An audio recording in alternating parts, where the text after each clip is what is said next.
Hi, I'm Jenna Fleming, and I'm a counselor who works with kids and parents.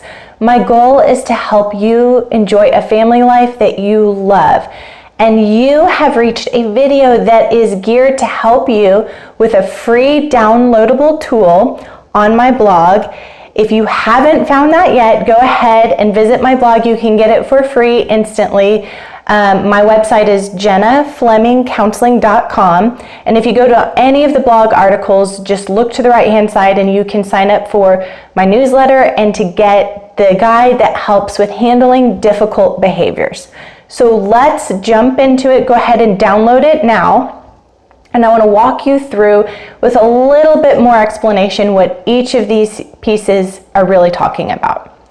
Okay, so if you're here, it's because you've probably tried some things and they're just not working. So what I want you to do is really come with an open mind and looking to create change in a different and new way. And to do that, we want to lay a really good, strong foundation. And in the guide, it talks about 5 essential tools. And that's going to lay that right foundation. So let's jump into each of those. The first tool is getting to the right mindset. And what that means is really what I just touched on, getting in the right place to start seeing change. Change is tough. You want to see change to a behavior in the household.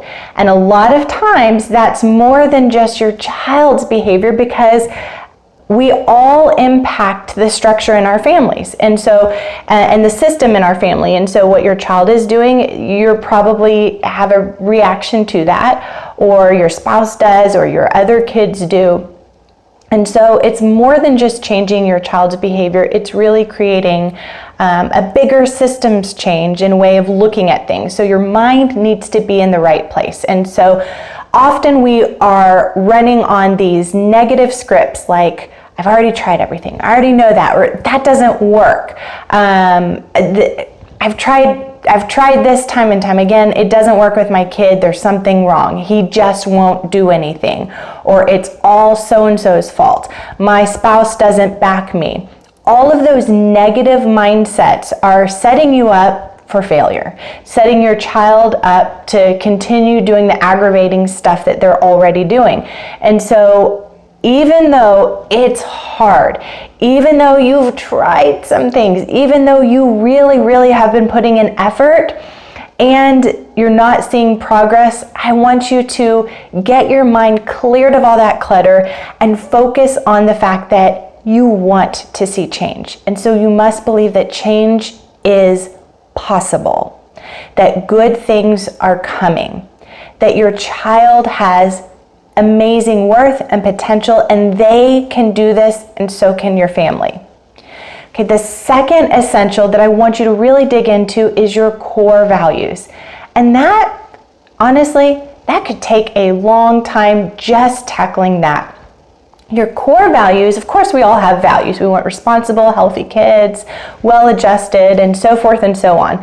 But what I'm talking about here are your core values in parenting. What are those non-negotiables, those essentials that you want your children or your child to be rooted in? Here's what mine are: safety and respect. Now, don't get me wrong, we have a lot of other expectations for our kids. We ourselves are a Christian family, and so that is really important to us. But when we're dealing with difficult behavior, our guiding lens, our guidepost is this something that is a safety issue? Of course, as a responsible parent, we need to address it.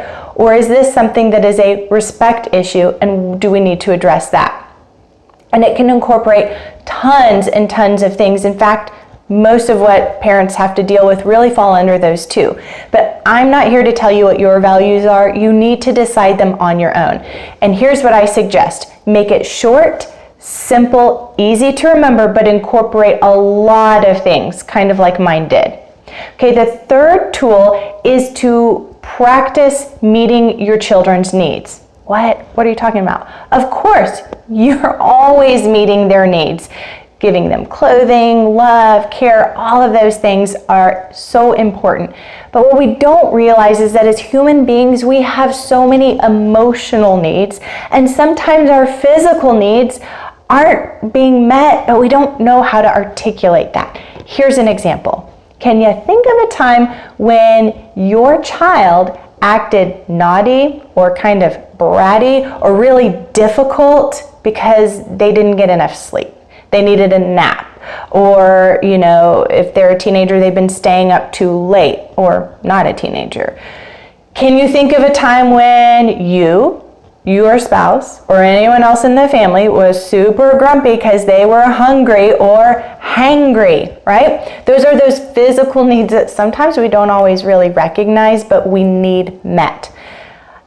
Even love, hugging, and just physical touch is a need that we have as human beings. So really think about, is my child acting this way because they have a physical need that's not met? We also have emotional needs, and those emotional needs are basic. We all have these inherent needs to be listened to and to be understood.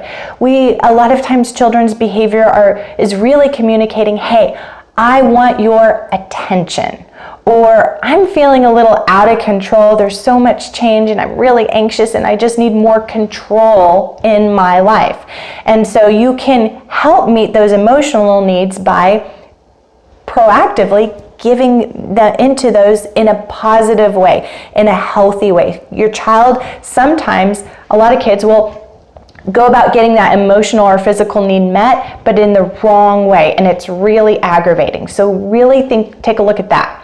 The fourth tool is active listening, and what that means is exactly what it says.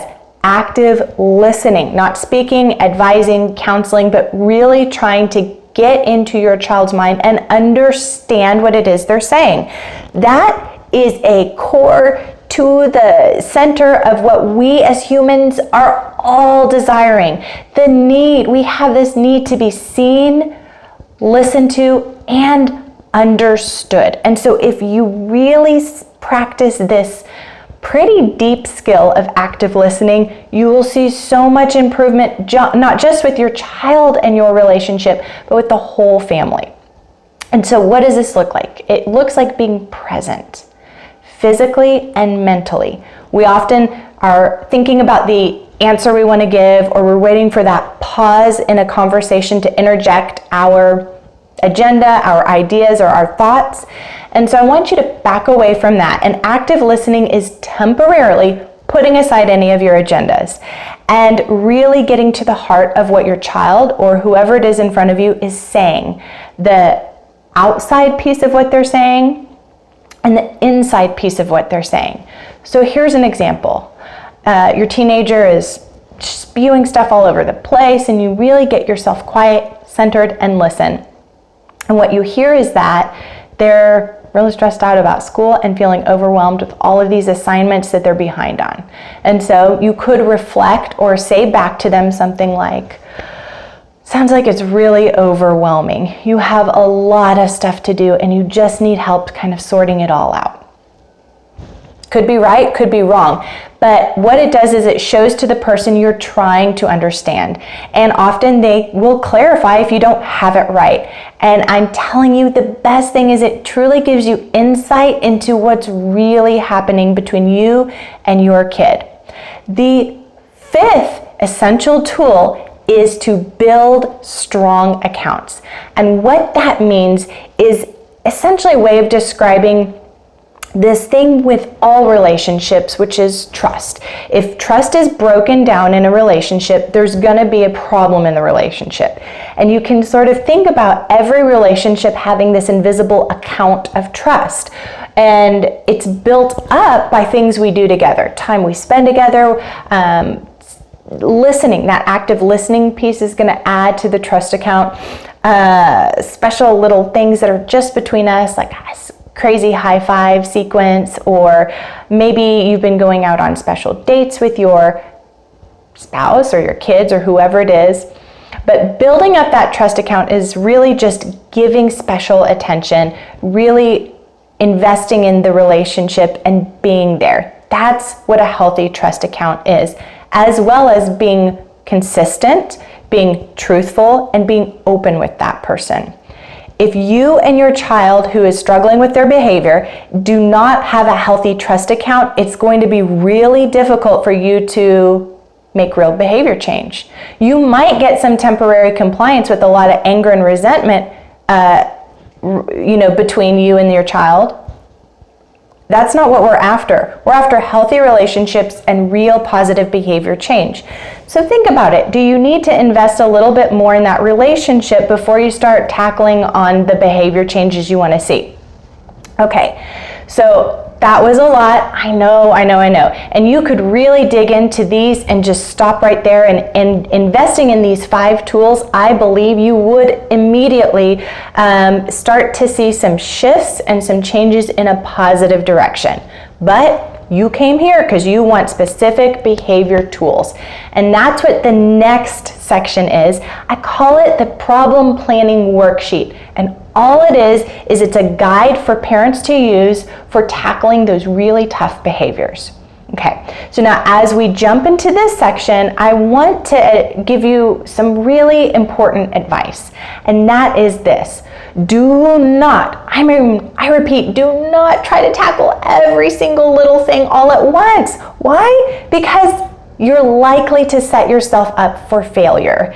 If you start moving the momentum in the direction you want to go, it's going to be easier to start picking up those other behaviors and get those corrected along the way than it is to try and get them all going at once and you're scattered. It's too much. So let's focus in on one behavior. And by that, I mean, what is the thing that you really want to tackle? One thing. I don't want to tackle homework issues and disrespect and morning routine issues and throwing fits and when you're leaving a birthday party. We're not tackling all of that. Let's do one at a time, and then you can always come back to this worksheet once you feel like you're moving and progressing in one area and there's more to address, then come back and revisit it with a different behavior to focus on. So how do you choose? Well, you can really think about it in 2 ways.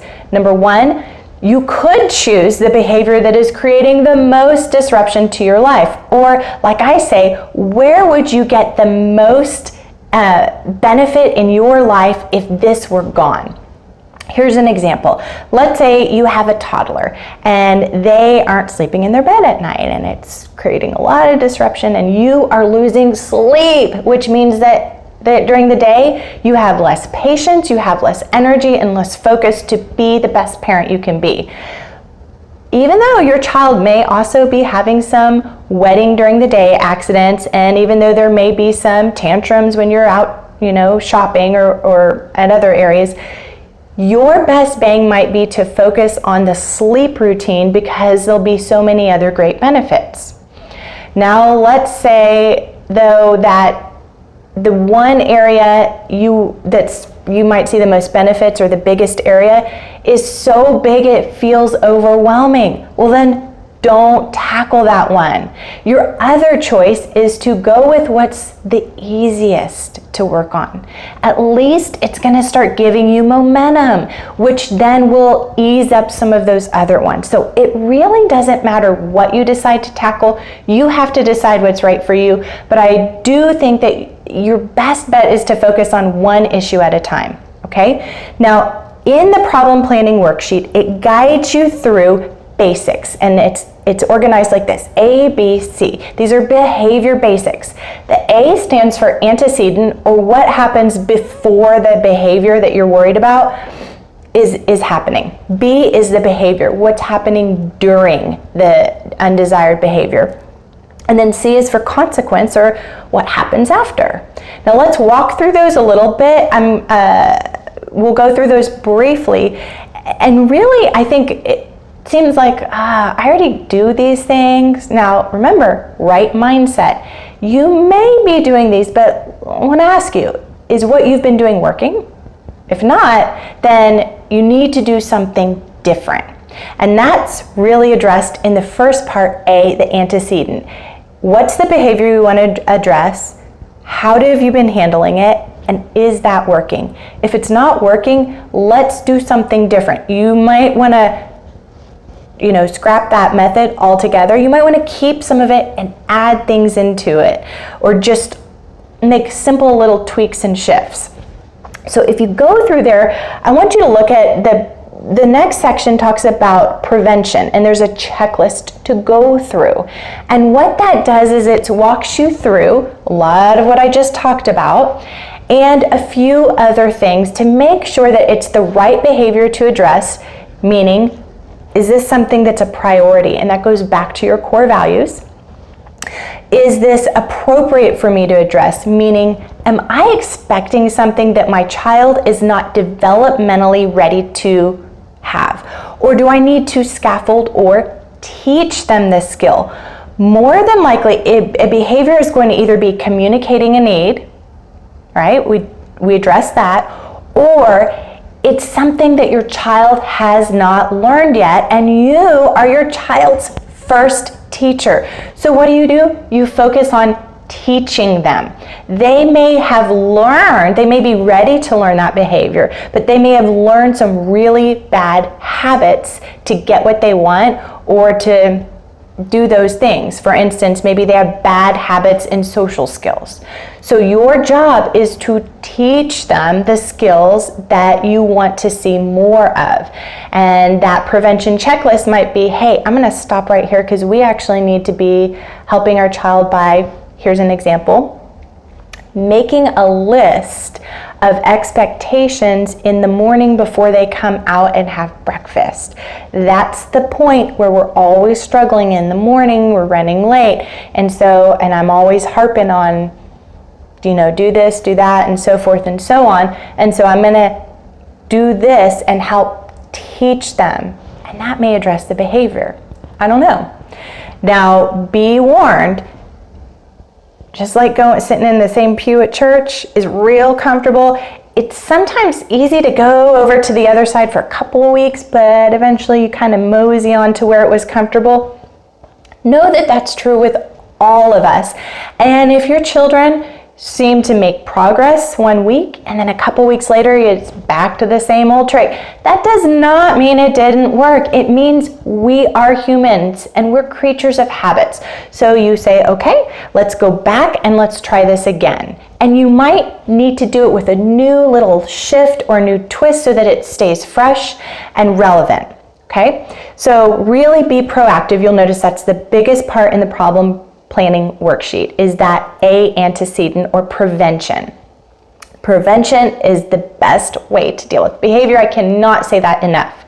Next, it goes into B, or the behavior, how to handle the behavior in the moment. And what I highly recommend is what's called the ideal response, and that is immediate. I'm not going to wait, but I'm going to address the issue in the moment as much as I humanly can possible. 3 seconds or less, honestly, is ideal, but it's not realistic in all situations. I get it. Just do the best you can. D stands for direct. In ideal, I'm using the ideal acronym. D stands for direct, and that means, all right, if you're like me, I'm totally guilty of washing dishes and saying, hey, have you brushed your teeth? Or it's time for showers. Now, it's okay. If you don't have a really big behavior, it's not a major concern, it happens, and that's not bad parenting. But if it's a point of aggravation, you need to be much more direct with your child, meaning come to them, physically be present, and make sure that you have their attention. I make sure my kids are looking at me, and I ask for eye contact when I really want to hone in on a behavior I want to address. So you want to be directly addressing it. E stands for efficient. Efficient means what level are you addressing the behavior at? If your child mouths off to you, are you grounding them for a week? That seems a little over the top. Or if your child is completely disobedient, do you ignore it? That seems way underreactive, and neither of those are ideal. You want it to be efficient, meaning the level of the behavior, you kind of want to match your reaction or how you respond to that same level while getting an effective result. So if you're not getting an effective result, I want you to look at what level am I responding it to. Here's an example. my child mouths off to me, or they're smart alecky or whatever, and maybe they're saying, you need to give me a snack. Now that's going to push a little trigger. That's sort of a button for me. And so here's an efficient response. Whoa, are you asking, are you telling me? That's it. And then what typically happens is my child will say, oh, I'm asking. So then I'll say, well, then do it again with respect. Okay, Mom, can I have a snack? And what you're doing is a couple of things. You are directly responding to it.